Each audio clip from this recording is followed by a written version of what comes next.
Mr. Butler. All right. Welcome to the Week 15 NFL predictions episode of the Lewis and Laraib podcast. My name is Lewis. I'm your host. I'm next to me, my beautiful co-host, Laraib, as we will be previewing and predicting all NFL games for the Week 15 NFL slate, Laraib. So this far into the season is Week 15. Playoff matchups are really starting to heat up now as we are going into the latter part of the schedule. Some teams starting to gear up for their playoff spots. They already secured a division. Then you have your teams who are fighting for a wild card, just trying to get in, scratching, clawing for playoff seeding. And then you have your teams that are kind of out of it. So, Laraib, where are we starting first? Well, this is the witching hour of the season, like as I like to call it. Some teams, they secure your playoff hopes. Some teams fall out. It's going to be in these last 3 weeks. It's going to determine your fate. But moving on to our first game, we have 2 games on a Saturday. The Bills and the Broncos, Buffalo Bills -6 in this one. Lewis, why don't you start us off? So what we've seen recently from the Buffalo Bills is they honestly look like a top 3 team in all of football. Their offense has been clicking on all cylinders. And against 2 of the best defenses in the NFL in consecutive weeks, Laraib, they have put up 30-plus points in both matchups as we've seen them just dismantle both those teams. And it seems like Brian Daboll, the offensive coordinator, who's really brought Josh Allen along and made him a starter caliber quarterback in this NFL. Not only a starter, but he's a star in this league. He's in the running for MVP. He probably won't get it because of some of the midseason lapses he had. But going into this game, he will be by and far the best quarterback in this game, which will largely be the determining factor in the winner of this game. But my thing is how this team has been playing against better defense. Now, Vic Fangio, great defensive mind in his own right. And that offense for the Broncos has been playing much better since the weird COVID quarterback game against the New Orleans Saints a few weeks ago. They held their own against Kansas City, and last week they beat a good Panthers team when we didn't think they were going to go in and beat the Panthers. So, in terms of what I'm expecting the Bills to get it done, but it's at Denver, and in that climate, anything can really happen in Denver. Now, this is a Buffalo team, so you're probably saying like they're used to the elements. But Denver, with that altitude at this time of year, is a whole different animal. Yeah, just like you're saying, do not discredit that Broncos offense. They've been able to hold their own with the Chiefs. And last week, we saw Drew Lock and KJ Hamler connect for 2 very beautiful touchdowns. And this week, but they're going to have their hands full this week with the Bills. Ever since Matt Milano came back, I've been raving about this guy. No one talks about him. He's not going to make a Pro Bowl or anything like that. But he has revitalized his Bills defense. And, Melvin Gordon and Phil Lindsay are both going to have their hands full. Right, and saying that, I do think this game is going to be higher scoring, even in the elements. Saturday game, defenses aren't quite prepared, even in this part of the season. But the theme of how I'm going to pick a lot of these games is, Laraib, and we were talking about this earlier, but you're starting to reach a point in the season where a lot of these teams, the 10-win, juggernauts, I mentioned the top of the top, who are really fighting for like the 1, 2, or 3 seeds in both conferences. This is the point of the season when they're both, when they're all just getting ready to go into it. And these teams at the bottom, it's just – they really don't have a chance to compete because these teams, it's like, all right, at this point of the season, no one's going to come and surprise us. We're not letting our guards down. We understand what the goal is, and we can see how close this team is to achieving that goal. So we're going to get it done. So I think the Bills do not let it cover. I think they win outright. I think I'm going to go 31-21. Bills come out of Denver with the win. Yeah, and you're talking about, great teams with 10 wins, playoff hopefuls, and the other side, you have teams like the Broncos, really, 5-8, all right, middle of the pack. And what they're really going for is looking forward towards the next season, right? Do they have their franchise quarterback in Drew Lock, still in question? But they have some very nice young pieces they're looking forward to next season.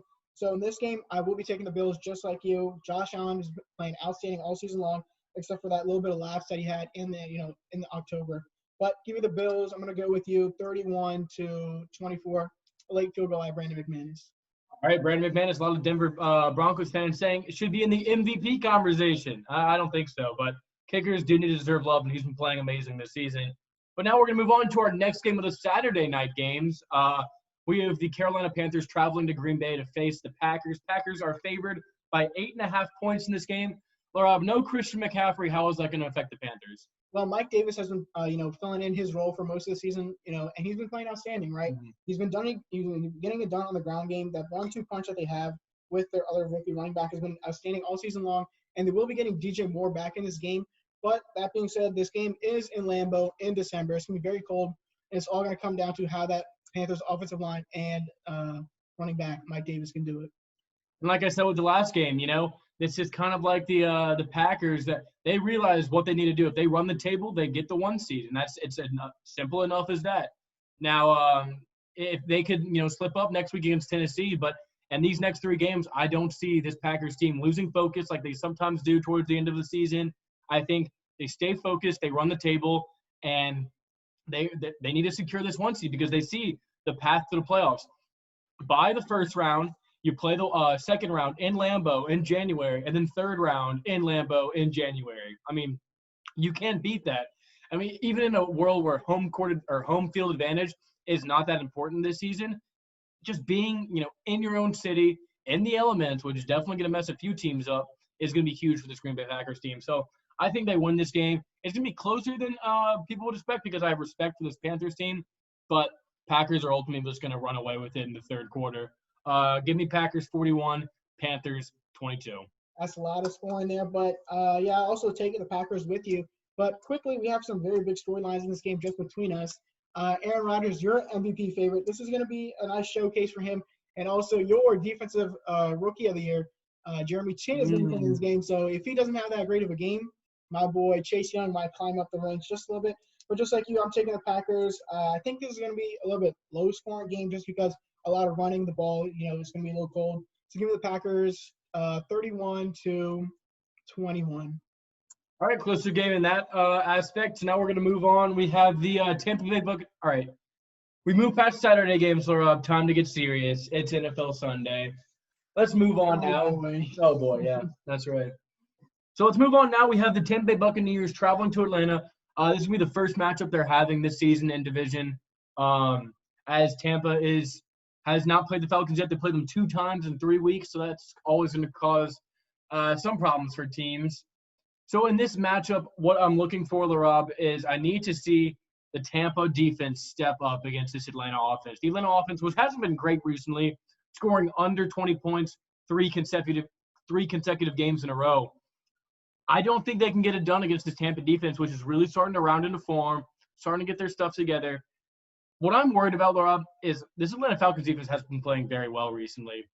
And this Tampa offense, although all that talent is there, and we notice that, we realize that, can they get over the hump and get things together with all those weapons they have? I know losing O.J. Howard early in the season was big, but you still have those 2 good tight ends with Gronk and Cameron Brate, and then just receiver depth galore for Tom Brady, even though he still loves, using Scotty Miller like he's a wide receiver 1 and destroying fantasy leagues across the world. But I expect the Tampa offense to be challenged in this game. Now, whether or not they step up to the challenge, we'll just have to see on the football field. But if they limit turnovers in this game, play clean football, and get the running game established, I think they win this game easily. Well, quick thing to note is the Falcons' run defense is top 10 in the NFL. Meanwhile, their pass defense is ranked, bottom 30. So I expect a big game from Tom Brady all season long. He's had the weapons around him. It's just about clicking with them, right? And this game, Ronald Jones is going to be out. He has a fractured pinky finger. So Leonard Fournette will be taking over as the lead back. But this game, yeah, I know exactly. The Falcons, their offense has struggled all year long, especially with Julio Jones in and out of the lineup. And this week, Calvin Ridley has stepped up to the plate, but it's really only been him. They bring in Todd Gurley. He gets a couple touchdowns, but really on the ground, he hasn't been able to do a whole bunch. And for the Buccaneers, just like you're saying, it's going to be all on that defense. Can they get, a nice resounding victory against a team which is not very good? So that being said, I will be taking the Buccaneers in this game. Tampa is -6, and I think they will cover. Give me the Buccaneers 27-20. Now, before the season, I predicted that both these teams would split in their regular season matchups. But I think we're going to get into a situation where I think if Tampa wins this game, then that's going to make Week 17 so much easier because what do the Falcons have to play for? And Tampa also is in a pretty precarious situation where if they drop this game, they are going to fall to 8-6. And if the Arizona Cardinals win, that will move the Tampa Bay Buccaneers down to the 7th seed in the NFC with the Vikings, with the Bears, 49ers, those teams lurking close behind. So they can't afford to mess up their pretty easy schedule going forward, but I don't think they will. I think they'll run the table, and that includes a win in this game. Give me Tampa 27, Atlanta 17. Yeah, Tampa Bay is one of the few teams at this point that is going to be able to run the table, I believe, because this week They have the Falcons next week, the Lions, and then the Falcons again. So, they could be looking forward to finish the season at 11-5. All right, so now we're going to move on to our next game of the Sunday slate. We have the San Francisco 49ers traveling to Dallas to face the Cowboys. San Francisco is favored by 3 points. Tale of two teams that are sort of similar. Devastating injuries to quarterbacks, injuries all over. High expectations for both these teams entering the season. And now we're looking at a matchup where both teams are 5-8 and 4-9, not looking too great this season. So what are we looking for in this matchup? Well, it's going to all come down to the 49ers run game. Raheem Mostert, he's been not, 100% the past couple of weeks, but this week he's healed up along with Jeff Wilson Jr. I'm looking to them to really get the ground game going. And then I believe second-year wide receiver Deebo Samuel will not be playing in this game, so look for Brandon Ayuk to step up. He's just like Deebo Samuel, right? Another catch-and-run guy who's able to exploit defenses. And against the Dallas defense, which really, they weren't able to hold their own against the Bengals last week. Now their hands full against Kyle Shanahan, a master offensive player. And look for also wide receiver Kendrick Bourne for the 49ers to work that second corner position for the Dallas Cowboys, which they have struggled all season, covering that secondary wide receiver option. So look for Kendrick Bourne to have a big game. He was one of the few bright spots in that loss over Washington last week. So look for Kyle Shanahan to utilize that. And just for the Cowboys, what I'm looking for is Zeke done? Because there's honest questions about whether or not he is still a Pro Bowl level running back in this league, which he is being paid. And I honestly don't think that's the case any longer because he just simply doesn't have that extra burst that we saw him have his first 3 seasons in the league. So we're getting to a point. So against the San Francisco defense, which is definitely formidable, but if you can run on them and get into that, second and third level of the defense, you can cause a lot of havoc in the play action game and get a lot of these cornerbacks in space down the field, which we see them struggle with against Washington and against Buffalo last Monday night. So definitely look for the 49ers to try to utilize blitzes against Andy Dalton, try to get him outside of the pocket, make him make those second and third reads. Whereas if he's just finding CeeDee Lamb down the field, working those cornerbacks, it's going to be a long, long day for the 49ers.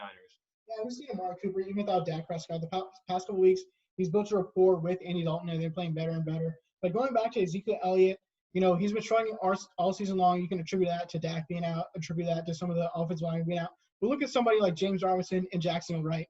Who is this quarterback? Mike Glennon and Gardner Minshew, right? And can you name any players on the offensive line?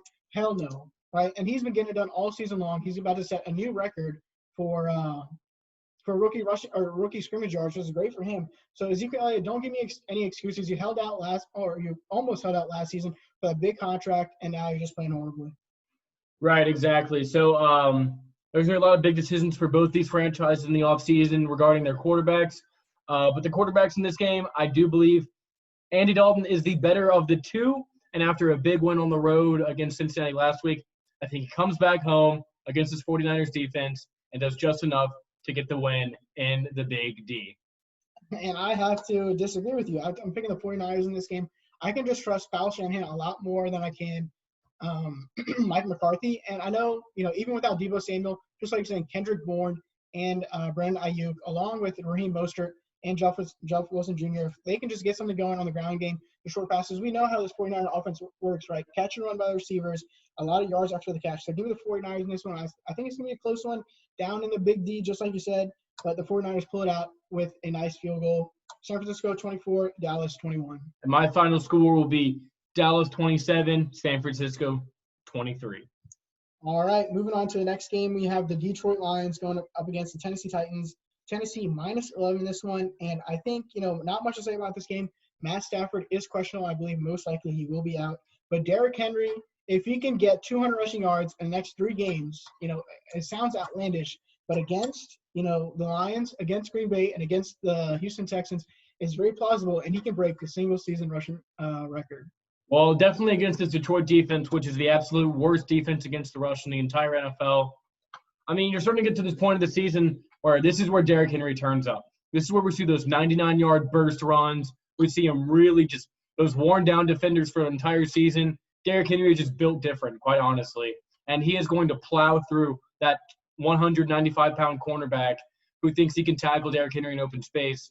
And like we saw last week in Jacksonville, he absolutely ran down their throats, and I don't think anything's going to change in this week. Yep, that's for sure. Quickly note, Kenny Galladay, I believe, will not be playing in this game as well. He's been dealing with issues, health issues all season long, and he may be looking forward to, going to a different team this offseason. Right, and questions about Matt Stafford still loom with the direction of this Lions franchise, but with Matt Patricia out the door as a step in the right direction. However, the steps in the direction will be Derrick Henry stepping towards the end zone repeatedly in this game. So give me Titans 34, Lions 17. Yep, and I will go with Titans 31, the Detroit Lions 20. 20? All right, closer matchup. Next game we have the Houston Texans traveling to Indianapolis to face the Colts for the second time in 3 weeks. The last matchup we saw between these teams, very close. Botch snap at the end cost the Texans the game, where you kind of figured Deshaun Watson would get it done in that situation. But, man, after seeing what happened to the Texans last week against Chicago, there's not much hope for me thinking that the Texans can pull this one out. Well, they do get Brendan Cooks back in this game, so a little hope for them, along with Keke Coutee. And one thing I want to say about Keke Coutee, in his 3 games he's had 100 receiving yards in his career, they've all been against the Colts. So look for him to have another 100-yard game maybe. But on the other side, the Colts, we saw what they did last week with Jonathan Taylor and Naheem Hines on the ground, and look for a lot more of the same against the Houston's run defense that's exploited all season long. And, T.Y. Hilton, I talked about it when they faced earlier on the season. He just historically does great against his defense, so look for a big game from him too. Right, exactly. And T.Y. Hilton is the story of this Colts offense to really, he has really come on the past 3 games as an accelerant for this offense. So, yeah, definitely for him to have a big game at home. I think this is the point of the season. Colts 9-4, battling the Tennessee Titans, and their schedule is a lot easier than – the Colts have the Steelers next week, and the Titans have the Packers next week. So, theoretically, both those games could be lost. However, I like the Colts' chances against the Steelers better than I like the Titans against the Packers. So, they have a real chance at taking back this AFC South crown and getting a home playoff game. So, give me the Colts in this matchup. I'm going to go 31-27. Deshaun Watson keeps it close. But also will be going with the Colts. I think Philip Rivers really has built a great rapport with his receivers. Michael Pittman Jr., although he's been playing great all season long, he's slowed down just a little bit. With the emergence of T.Y. Hilton has really, taken away any bad effect from that. So give me the Colts in this one. I'll go 28-21. Interesting. So now we have a game. New England Patriots traveling to Miami to face the Dolphins. Now this isn't the usual storyline of it's week 15, Patriots going down to Miami, potential trap game. Maybe some of those lower AFC teams who are trying to skip the Patriots and the playoff seeding, maybe this is the game that the Patriots lose. The storyline is completely different here in 2020 as the Dolphins are fighting for playoff seeding while the Patriots at this point in the season are just playing spoiler. Yep, that's for sure. The Miami defense picked off Patrick Mahomes 3 times last week, and also we saw that just stupid sack that Patrick Mahomes took for a 30-yard loss. And this week, going up against the Patriots offense is just look completely different from how it used to be. There's no chunk plays, no deep bombs down the field, and they've really been just stuck with, a run game, I guess, some 2 yards per carry and some slant yards with some mediocre receivers. And this week, they're not going to get anything done against the Miami defense that is clawing to stay in the playoffs. The Baltimore Ravens are trying to climb up, and Miami, if they want to stay in, they have to keep on winning, and then they get it done in this game. I think Miami 2 more wins gets you in, so this is the game you have to win against an inferior opponent. But there's that huge caveat of, Bill Belichick's on the other sideline. And if you're looking at this game in a vacuum, Miami is definitely the more talented team. Do you know the status of Myles Gaskin going into this game? He will not be playing in this game. So they're still going to be missing their starting running backs due to COVID from a few weeks ago. And, they're still – Devontae Parker is also not going to be playing in this matchup. So they're missing options offensively. But this is a matchup versus the Miami defense against the New England offense, which I just frankly think there's too big of an edge for Miami. I think they can put this Miami offense in good positions. And Tua, in that second half against the Chiefs, really started to get a rhythm, hitting Mike Gesicki, hitting those receivers. And I think this is the game where they get it going through the entire game. Give me the Dolphins in a pretty big showing this game. Yeah, and even if the Miami offense can't get anything going, we know what their special teams can do, right? Right. At any moment on a punt, they just block it, take it all the way to the house. So I think that gives them the edge in this game, even against Bill Belichick. Give me Miami in a tight one, 24-21. My final score will be Miami a little bit not as close. I'm gonna go 28-20. All right, moving on to another game. We have the Chicago Bears at 6-7 and the Minnesota Vikings at 6-7. The Vikings -3 in this one. This is going to be a rematch from Monday night game earlier on the season, which the Vikings won. But Lewis, give me your thoughts on this game. So the Minnesota Vikings, as we saw, last week, had the sole possession of that 7th seed, and honestly, they could have just ran the table and they would have been in the playoffs. But a loss last week really hurt their chances, and an Arizona Cardinals win also is not foreboding well for them. So they can't afford to lose any more games. And this is a game against a Chicago Bears team, which is energized. It seems like Mitch Trubisky, this is when that weird part, I hate this for Bears fans because I really feel for you because he's going to have the next 4 games. He's going to play amazing. He might even beat the Packers. Who knows? He's going to play out of his mind football. And then Bears fans have to leave this season saying, well, is he a starter? Because he played really well at the end of the season, and then he comes out next season and does not play well whatsoever. And you have the same questions going in about who is your starter in Chicago. But for this particular matchup, I think it's be very interesting as the Vikings took the first game with Nick Foles at quarterback. So now with Mitch Trubisky in a quarterback, they can't really look at that tape anymore, while the Bears defense has all that tape on the Minnesota offense, and they did a really good job bottling up Dalvin Cook in that first matchup. So this is going to be a very tough matchup for Dalvin Cook to really get it going.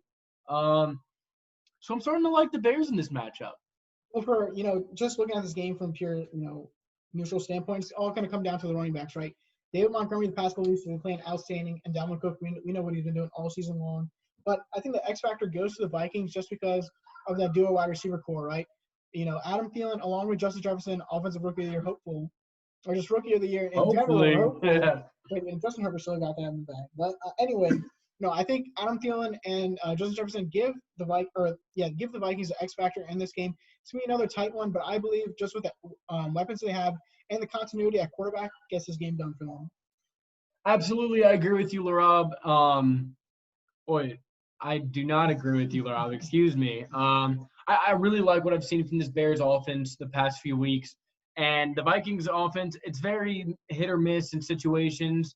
I think the Bears defense is good enough to bottle up this Vikings offense, which this Bears defense did an amazing job against Deshaun Watson last week. Really showed you that they drafted the right guy in that 2017 NFL draft. Regardless, I think they make the right decision. They did not make the right decision. Of course not. But they're going to go into this next matchup, and I really think they're going to go to Minnesota and rip the heart out of that Vikings team. And then Bears fans are going to be looking at a 7-7 record with Mitch Trubisky and saying, what if we never played Nick Foles? But that's neither here nor there. I got the Bears in this one, 26-24. Late field goal. Yeah, this is going to be a very close and fun game to watch. A lot of, defensive, plays all across the board. But give me the Vikings in this one. I just, last week you look at the score against the Buccaneers and you see a blowout. But really, Dan Bailey left 10 points out on the field after missing all those kicks. So a lot closer than it would have been if he just made those. But I believe they get it done this week. Give me the Vikings. In a defensive battle, 28-24, Minnesota. All right. He's going to make all those extra points? He's going to make them this week. All right. Going on to our next game, we have the Seattle Seahawks traveling to Washington to face the football team. Laraib, I'll let you start with this one because it is your team. How can the Seattle Seahawks offense attack this almost top 5 defense in the NFL? But it all starts with the ground game and the play action. Chris Carson finally healed up. We saw, the game he had last week along with, Carlos Hyde and Rashad Penny was practicing this week. He will not be playing in this game, but hopefully in, upcoming this season. But just like I'm saying, the play action, right? You want to pull in that Washington, defensive line, all those linebackers in. That's how you can hit the deep balls to DK Metcalf and Tyler Lockett. But this week, it's going to be very tight. Russell Wilson only sacked 5 times last month. But this week, going against one of the best defensive line in the NFL, he's going to have his hands full. You know who'll be playing quarterback this week for the football team? I believe it will be Dwayne Haskins. Right, and that's what gives me concern for the football team in this matchup. I believe if Alex Smith was playing this game, I may even be inclined to pick them in this matchup.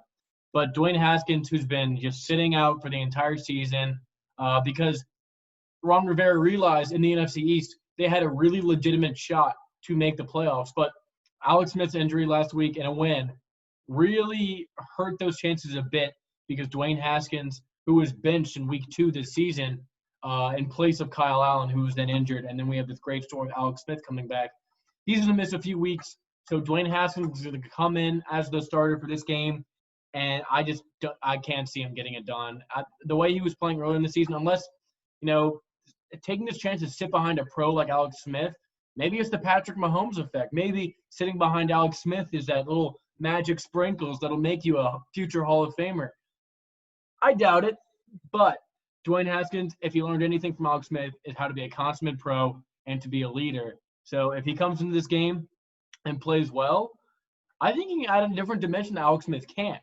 But another dimension that Alex Smith will not give you is turnovers. And that's what I'm concerned for because this Seattle team will blitz the ever-living hell out of you, get you off your guard. Jamal Adams going to come down, Bobby Wagner, KJ Wright, all of those, blitzing backers for the Seahawks are going to come down and cause havoc in that Washington football backfield. So they need to make sure they can get the ground game going in this matchup. No Antonio Gibson. So look for Peyton Barber to have a big matchup or a big game in this one. J.D. McKissick as well. And then this is the game. Everyone says Terry McLaurin or DK Metcalf. Well, they're facing off this time, and we'll be able to see with our very own eyes.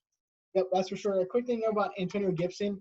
The Washington football team did acquire Lamar Jackson from the Chicago Bears practice team. So I believe Antonio Gibson, his season might very well be over, as they add an extra running back. But that being said, I do believe the Seahawks will win this game. It's going to be a lot closer than expected just because we know how the Seahawks play football, down to their competition as usual. And they're going to have their hands full with this Washington front seven. Ryan Kerrigan, my boy, second overall pick, Chase Young, looking to put on a Rookie of the Year performance right here. But I'll still go with the Seahawks just because Russell Wilson, any given week, he's X factor. Give me the Seahawks in this one. Low score. It's going to be a tight one, but the Seahawks win 28-24. Yeah, I'm going to go a bit lower scoring than that. I think this football team's defense is for real, but I just don't think they'll be able to create enough turnovers and enough better field position for this offense that is really hampered by Dwayne Haskins as your starter. So give me the Seahawks in this matchup. I'm going to go 24-13. All right, moving on to another game. We have the Jacksonville Jaguars going up against the Baltimore Ravens. Baltimore minus 13 in this one. And, I think we are seeing the resurgence of Lamar Jackson, right? Last year, MVP, and he starts off this year, not as much on the ground game, not really getting anything going in the passing game. We really thought he would have improved over the offseason. And then his wide receiver core, Marquise Brown is complaining on Twitter about not getting the ball. Mark Andrews out, in and out of the lineup. Nick Bellore, Nick Boyle, hurt his knees, out for the season. One of the best blocking tight ends in the NFL. So the offense was stymied a little bit, but it looks like, now they have the clear running back number one and J.K. Dobbins, 67% of the snaps last week. And this week, you're going up against the Jaguars team. They've given some teams fits, but against the Lamar team that's been, surging the past couple of weeks, trying to make a playoff push, this is their chance right here. Now, coming off a short week, after a very emotional, very hard-fought game in which Lamar, came out of the locker room and won the game for them, I think the Jaguars will cover in this matchup. Now, I don't think they're going to win, but this team has been showing a lot of fight. Now, last week it seemed like they just kind of were outclassed from the start. But do not sleep on this Jacksonville team. I said the same thing about the Green Bay game, and I said the same thing about the Browns game, in which this Jacksonville team, they're just frisky. They play hard. They're young. They're fast. James Robinson is a top 5 running back this season in the NFL in rushing yards.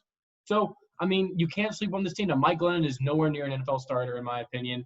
And there's some things on the defense which are very easy to expose, as we saw the running game for the Jaguars or from the Titans last week really exposed this defense. And like you said, J.K. Dobbins, it seems like he's their number one guy. After they kind of phased Mark Ingram out of the offense, he just wasn't getting it done for them. And Gus Edwards is your third down back every once in a while. But J.K. Dobbins really leaving an imprint on this rushing game. And I think he's going to have a really big game in this one. I just don't think they have enough players to stop them. Miles Jack has had a very sneakily good season. I don't think it'll garner him a Pro Bowl nod. But He has been playing very well. One of the few bright spots for this Jacksonville defense. But give me the Ravens in a closer game, I guess. Give me 27-17. Well, Gardner Minshew will be playing in this game as the starting quarterback, so maybe the mustache does something for the Jaguars. But yet and still, I'm still going with the Ravens. Give me the Ravens 34-20. Absolutely. So maybe the Minshew magic will be back for this Jaguars team, but at 1-12, it is not very likely. Speaking of another lopsided matchup, we have the New York Jets traveling to Los Angeles to face the Los Angeles Rams. Rams are favored by a whopping 17.5-point spread. There's nothing to say really here. Cam Akers, who is the number one running back now, it seems like Sean McVay was experimenting with this Kyle Shanahan, 3 running backs, getting them all involved. But that just doesn't work with these guys. They found their guy, Cam Akers, who's more of a momentum back. The more and more carries he gets, the more comfortable he gets, and he can start running downhill, wearing down those defensive backs and linebackers. So I like what Cam Akers has been able to do for this offense. Now Sean McVay has found ways to utilize and use him in many different ways. And as for the Jets, I want to list positives, but if I do, that's not a good thing for Jets because they want to lose. So instead, you lose this game again, Trevor Lawrence is knocking on the door. Yep, that's for sure. I mean, really not much to say. If you have any Rams players in fantasy football, go ahead, put them into your lineup. It's going to be absolute slaughterfest out there, especially Cam Akers. Rams at home. I mean, we know what that defense is really, come on strong in the second half of the season. And going up against a Jets team, which is struggling all season long, this is going to be a blowout. Give me the Rams. They cover in this one for sure, 34-10. I'm going to be taking the Rams as well. No surprise here. I'm going to go 37-7 in this matchup, 30-point spread. That seems about appropriate. Now we're moving on to we have the Philadelphia Eagles traveling to Arizona to face the Arizona Cardinals in one of our 3 afternoon games. I love 3 afternoon games. But Jalen Hurts' first start got a win against a really good Saints defense. Maybe, they caught him off guard whatsoever, but you have your own running quarterback as your starter. It's not like the defense isn't getting looks against a mobile quarterback every week. So Jalen Hurts, he made a bunch of really good plays, and it seemed like they unlocked the running game. Miles Sanders had his first 100-yard game this season and really left his imprint on that game, including an 80-yard, run into the touchdown, hit your head on the goalpost type of run. That really broke that game open for the Philadelphia Eagles last week. So definitely look for the Eagles to try to get the running game going. But what I saw from the Cardinals defense last week also impressed me as they really stymied that Giants offense completely by taking the run away, taking Wayne Gallman out of the game. And I know Daniel Jones made his mistakes and he will not be playing, or we'll get to that game later. But for the Eagles running attack, they need to stay focused, get to it. Don't let Jalen Hurts do too much. But, he has great confidence, a great bravado about him. We'll see what happens in this game. Right, talking about the Eagles' run game, they ran for 246 yards against one of the best run defenses in the NFL. And this week, going against the Arizona Cardinals, that last week, the performance really didn't give me any confidence. You're playing against a Giants team who's really high on confidence after beating the Seahawks, and you get back Daniel Jones, but, he really should not have played in that game. He looked uncomfortable in the pocket. He got sacked. I don't know how many times he fumbled the ball, a couple times able to recover it, but he did not look good in that game. And they're going to come into this one up against Jalen Hurts, who's energized, revitalized this Eagles offense, right? Everyone's pumped up on the defense and the offense. Finally, they have someone, viable at the quarterback position. Miles Sanders, great game by him. And this one, you're playing against, both these teams. Well, the Eagles really, the playoff chances aren't too high. But for the Cardinals, this is going to be a big game for them if they want to, sneak in. But that being said, I will still be taking the Eagles in this one. I believe in Jalen Hurts. What I saw out of him last week, there's running quarterbacks, right? And there's running quarterbacks who run when they need to. Jalen Hurts, he didn't, he wasn't scrambling around like a headless chicken on every single play. He ran when he saw the opportunity. He was very opportunistic instead of, just running, randomly. And you saw just a great, decision-making that he had in this game. And this one, I think he'll keep on continuing that and building on onto next season. So give me the Eagles in this one. I think it's going to be very tight, but Philadelphia pulls it out 26-23. And then Jalen Hurts is going to look across the other sideline and see a quarterback who runs when he needs to and say, wow, that guy is 10 times better than I am, at least throwing the ball. Kyler Murray, who has had a rough stretch, but it seemed like he found his rhythm again, started hitting DeAndre Hopkins against a good Giants defense. And I don't think this Eagles defense is all that special to write home about. But if you limit the turnovers for the Cardinals, I think they win this game, and I think they can win it in a pretty large fashion. I'm going to go, 28-20. I think Hassan Reddick, 5 sacks, is going to be living in the backfield. Give me the Cardinals in this matchup. That's going to be a great game to watch. But an even greater game to watch is going to be the Kansas City Chiefs up against New Orleans Saints. Probably the game of the week. Kansas City -3. Lewis, why don't you go ahead and start us off? Laraib, I've picked the Saints in every single week this season because I haven't been wrong too many times. I've been wrong 3 times. But this is a tough one for me because with Taysom Hill as your starting quarterback, you are very limited offensively.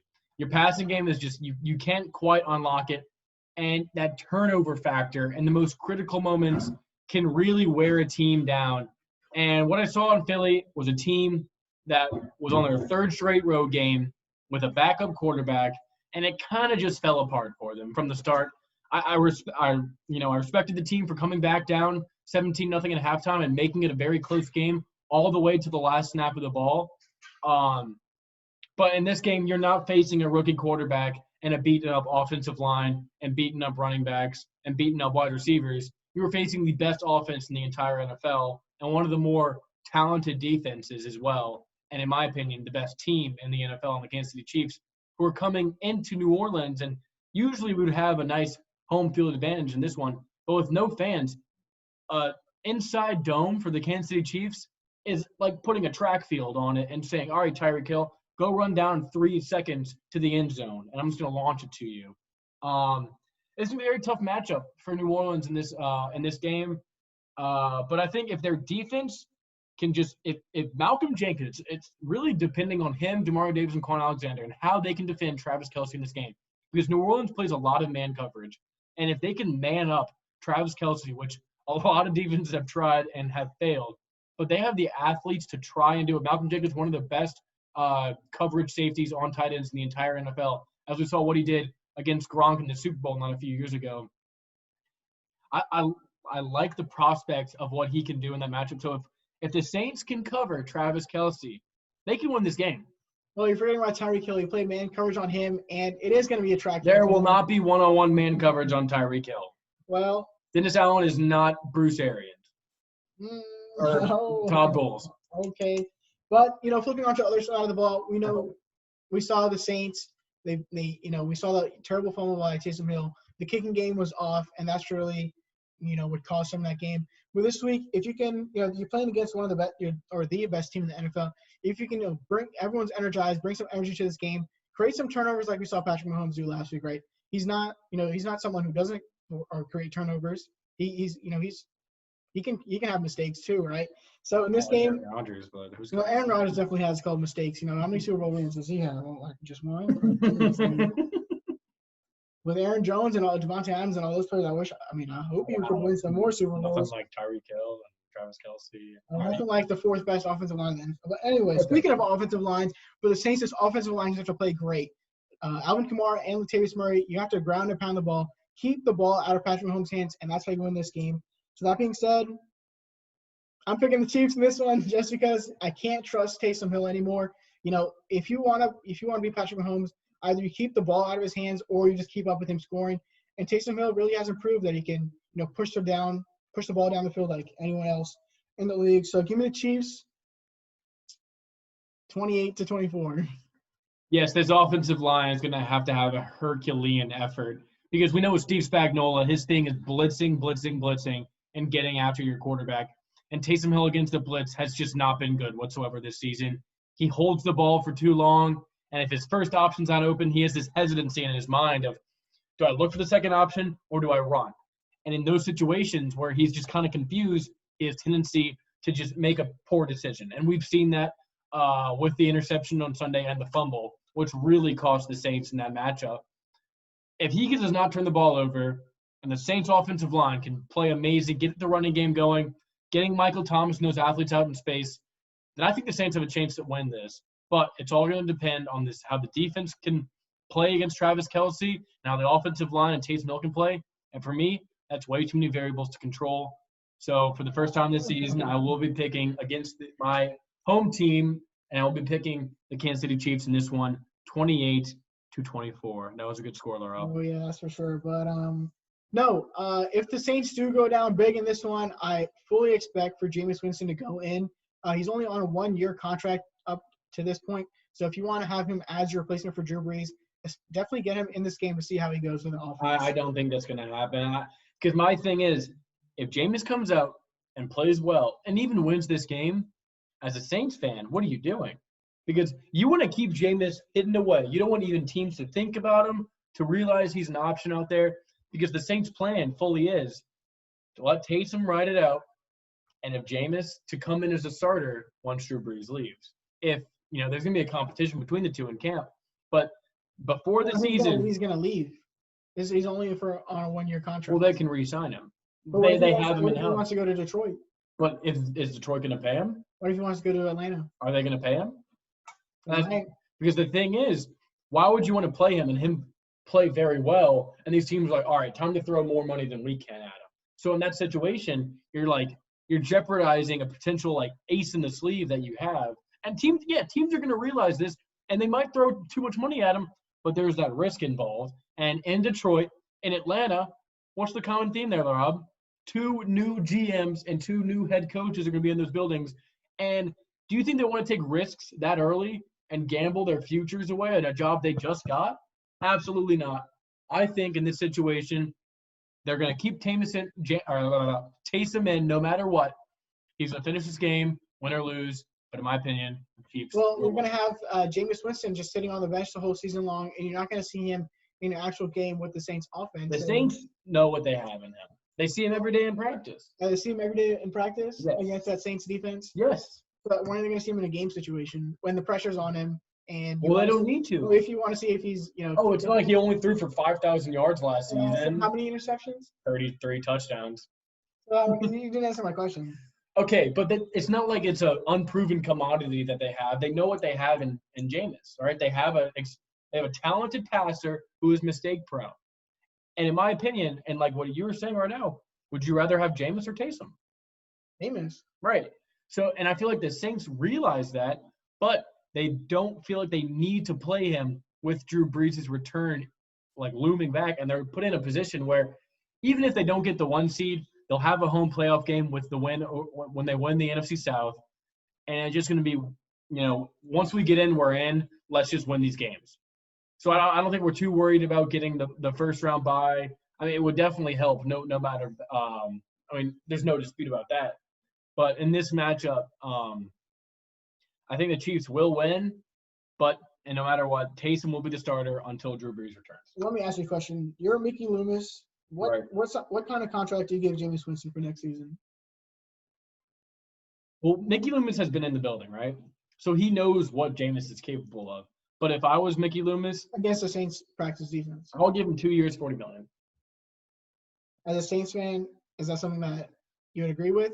Is Drew Brees going to be playing next season? No, I think this is Drew Brees' last season as quarterback. So you're getting cheaper at quarterback, losing Drew Brees' contract, and because his contract was expiring anyway, but getting rid of his contract. You still have Taysom's contract on the books for 1 more year for $21 million, but you get Jameis on the low for the next few seasons while you're trying to pay some of these other guys, not Michael Thomas, Andrew Speed's contract talks are coming up. Some of the younger Marshawn Lattimore's contract talks are coming up. So for Mickey Loomis, if he can get Jameis for cheap, which he might not be able to if a team wants to throw him a $25 million contract, I just don't think Mickey Loomis is going to want to pay that much for Jameis Winston. But he realizes the talent Jameis Winston has and the offensive mind Sean Payton has to really unlock Jameis and put him in the best position to win. All right, moving on to the next game. We have the Cleveland Browns against the New York Giants. Cleveland minus 4.5. And what a game that Baker Mayfield had on Monday night against the Baltimore Ravens. Kept him in that game all night long. And then when it came down to it in a 2-minute drill, he went out and scored. And it was that defense that really let him down. But speaking of that defense, they're not really going to have too much trouble this week against – who's going to be the quarterback, Lewis? Colt McCoy will be the starter this week after a disappointing showing from Daniel Jones, and it seemed like they rushed him back when they did not need to. even with Colt McCoy and Wayne Gallman, they might stun this Cleveland team like they did the Seahawks, but they probably won't just because the Browns defense, even with, just they gave up 47 points to the reigning MVP from last season. This week, going up against Colt McCoy, not as difficult, maybe a get-right game for them, and they still have a chance to win that division. Do you have concerns with this Browns run defense? I think they gave up a lot of big holes to J.K. Dobbins, Lamar Jackson. But they're not going to be dealing with that threat. They just have to deal with the primary running back, and that quarterback is not a part of the running equation. Daniel Jones would have added that threat, but injured Daniel Jones is just – it's not good enough to play against this Browns defense, which pass rush has really come on recently.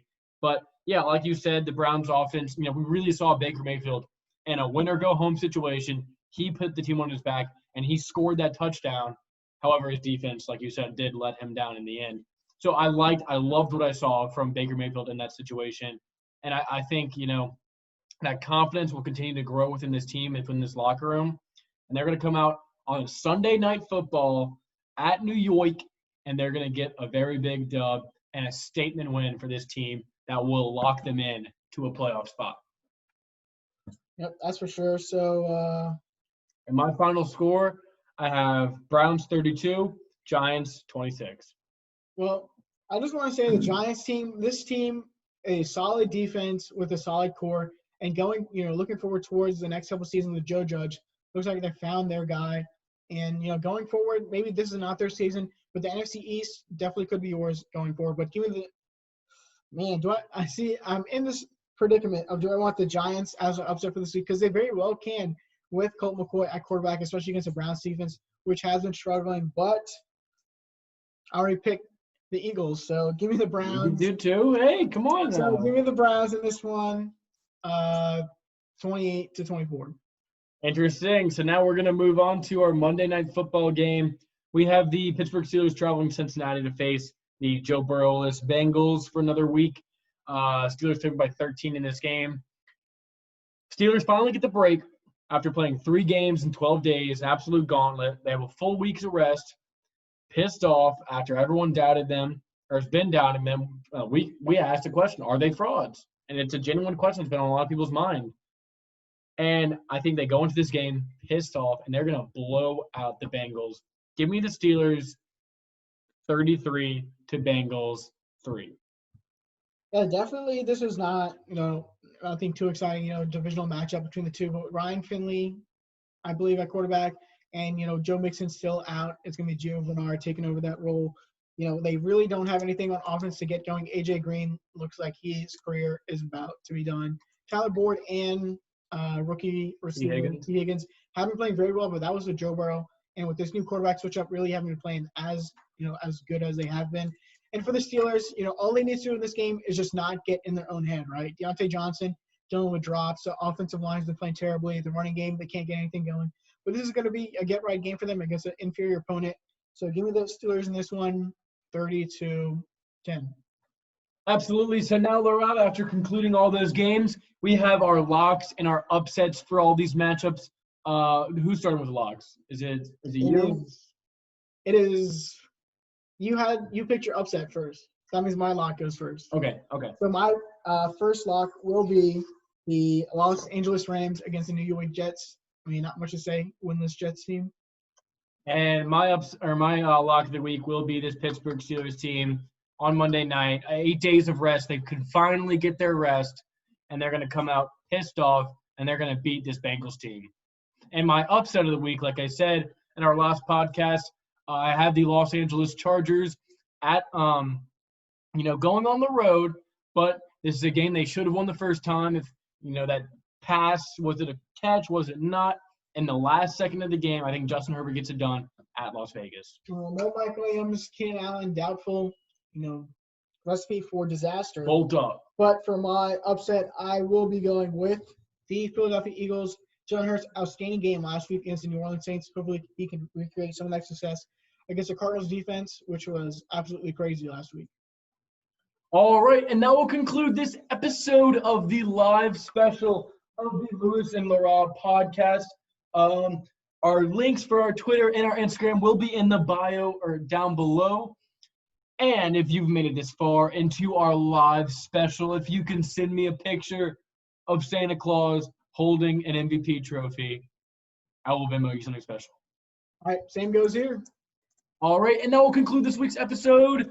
Y'all have a great holidays and get into this NFL season. See y'all. Peace.